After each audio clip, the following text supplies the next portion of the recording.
here in Ohio, early voting turnout may be low, but the stakes are very high as the U.S. Senate race shapes up next month. Yeah, Republican primary voters deciding which one of three candidates they want to run against the Democrat Sherrod Brown. If you look at the polls, this is some battle.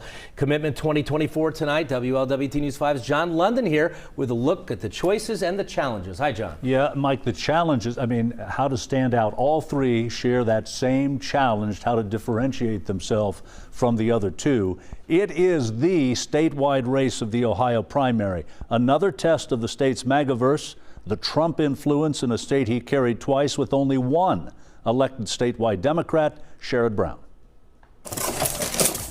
Before showing us his extensive political button collection in Columbus, Democrat Bill DeMora tells us he's not sweating the GOP primary three-way. Sherrod can win, and I think if Sherrod turns out the voters of people that vote for him like they normally do, Sherrod is going to win. But Republicans believe 2024 offers their best shot for one of these three to beat Senator Sherrod Brown in November. This is a three-way race, and so these are hard to handicap because you're just not sure.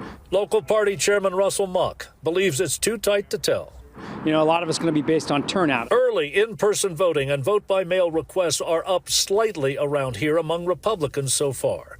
Senator J.D. Vance endorsed Bernie Moreno last spring, hoping an early backing would head off a divisive primary. The one good thing I'd say, and credit not just to Bernie Moreno, but to the other candidates, is that it hasn't become especially bloody.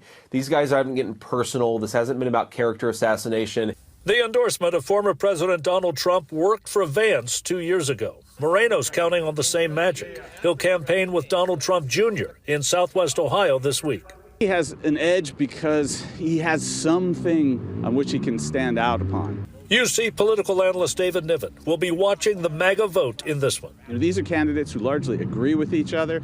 These are candidates who are really sort of plowing the same fields on issues and what they're talking about all day. So what distinguishes them? How they separate themselves enough to stand out will be key when they debate each other for a final time on Channel 5 next Wednesday, March 6th. Whoever goes against Senator Brown will be in a race with profound national implications. This race, a few others, will determine the Senate. And I think it's pretty safe to say that if Democrats lose Ohio, it's very hard to keep the Senate.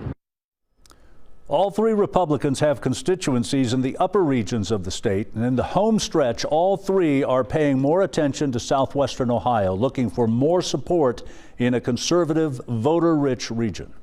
John London, WLWT News 5. All right, John, thanks so much. A lot to pay attention to here, and we also have put together a complete election guide for you. Just scan this QR code with your smartphone camera. It will show you everything from candidates to what you need to know at the polls, and also important dates to remember ahead of the primary.